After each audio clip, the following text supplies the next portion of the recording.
Bagaimana bisa?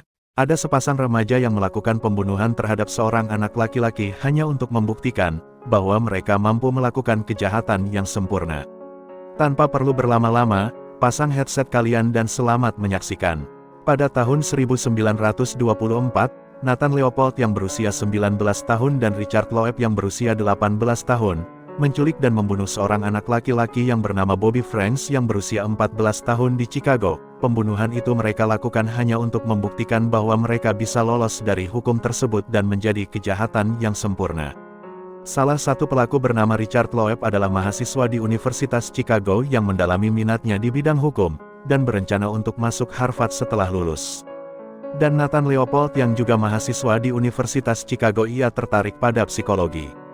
Untuk menguji kejahatan yang mereka lakukan, keduanya mulai melakukan pencurian kecil-kecilan. Mereka masuk ke rumah organisasi mahasiswa di universitas mereka untuk mencuri mesin tik, kamera, dan pisau lipat. Tujuan mereka adalah untuk mencari perhatian publik dan mencoba terbukti tidak bersalah.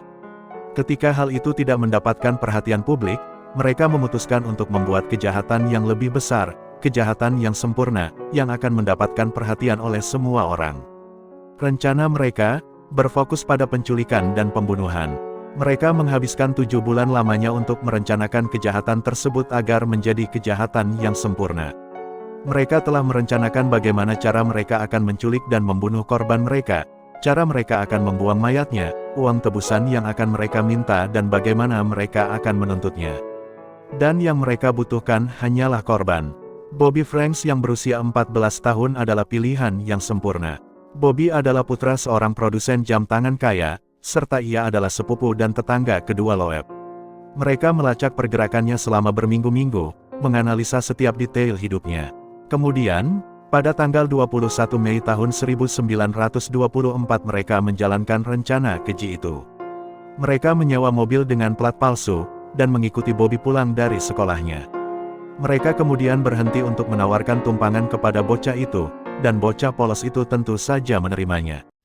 Saat Bobby duduk di kursi depan di sebelah Leopold, dan Loeb bersembunyi di kursi belakang, di tengah mobil yang sedang melaju ia kemudian memukul kepala Bobby beberapa kali, lalu menyeretnya ke belakang dan mencekiknya sampai akhirnya bocah tersebut meninggal di dalam mobil. Jasad bocah itu ditidurkan di lantai mobil, dan pergi ke Wolf Lake, 25 mil di luar Chicago. Mereka kemudian menanggalkan pakaian Bobby, menyembunyikan tubuh di samping gudang rel kereta api tua, sebelum kemudian menuangkan asam klorida ke wajah dan bekas luka Bobby untuk mencegah polisi mengidentifikasinya. Setelah semua selesai, kemudian mereka pergi, mengemudi kembali ke Chicago seolah-olah tidak terjadi apa-apa. Mereka kemudian mengirimkan catatan tebusan kepada orang tua Bobby, membakar mesin tik yang digunakan untuk menulisnya, dan menjalani kehidupan mereka seperti biasa. Setelah beberapa hari kemudian, hal yang membuat Leopold dan Loeb cemas bahwa seorang pria lokal telah menemukan jasad Bobby. Pasca jasad tersebut ditemukan, tim investigasi pun diterjunkan. Tidak sampai beberapa jam polisi langsung menemukan petunjuk pertama mereka yaitu sepasang kacamata yang ditemukan di dekat tempat kejadian. Kacamata itu memiliki jenis tertentu yang dijual hanya kepada 3 orang di daerah Chicago dan salah satunya adalah sang pelaku Nathan Leopold.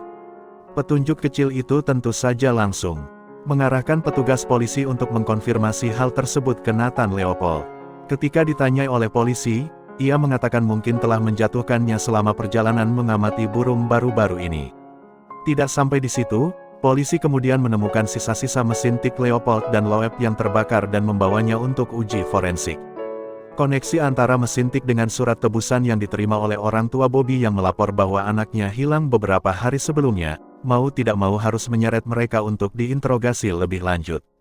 Setelah masuk ke ruang interogasi, Loeb mengklaim bahwa Leopold lah yang telah merencanakan segalanya. Namun di sisi lain, Leopold mengatakan kepada polisi bahwa itu adalah rencananya, tetapi Loeb lah pembunuhnya. Tidak butuh waktu lama bagi polisi untuk menemukan fakta yang sebenarnya. Mereka berdua akhirnya mengakui bahwa motif mereka hanyalah sensasi, untuk melakukan kejahatan yang sempurna. Memperjuangkan kasus anaknya, keluarga Loeb menyewa pengacara bernama Clarence Darrow, seorang pengacara terkemuka yang terkenal yang telah berhasil menyelamatkan banyak kliennya dari hukuman mati. Selama persidangan Darrow sang pengacara membuat argumen penutup selama 12 jam, ia memohon hakim untuk tidak mengeksekusi Leopold dan Loeb. Pidato tersebut dipuji sebagai pidato terbaik sepanjang karirnya. Dan pada akhirnya mereka bebas dari hukuman mati. Melainkan, Leopold dan Loeb dijatuhi hukuman penjara seumur hidup, ditambah 99 tahun. Saat berada di penjara, Loeb dibunuh oleh narapidana lain. Sementara Leopold berhasil mengajukan pembebasan bersyarat pasca 33 tahun mendekam di balik jeruji karena menjadi napi teladan dan mereformasi sistem pendidikan penjara. Setelah dibebaskan, ia menulis sebuah autobiografi, dan menggunakan keuntungannya untuk memulai sebuah yayasan yang membantu kaum muda yang terganggu secara emosional. Dan ia meninggal pada usia ke-66 di Puerto Rico. Yang pada akhirnya, mereka akan selalu dikenal atas kejahatan sempurna yang mereka yakini. Gimana nih menurut kalian tentang kisah ini? Silahkan kalian komen di bawah. Terima kasih telah menonton video ini. Jangan lupa subscribe dan sampai ketemu di video lainnya.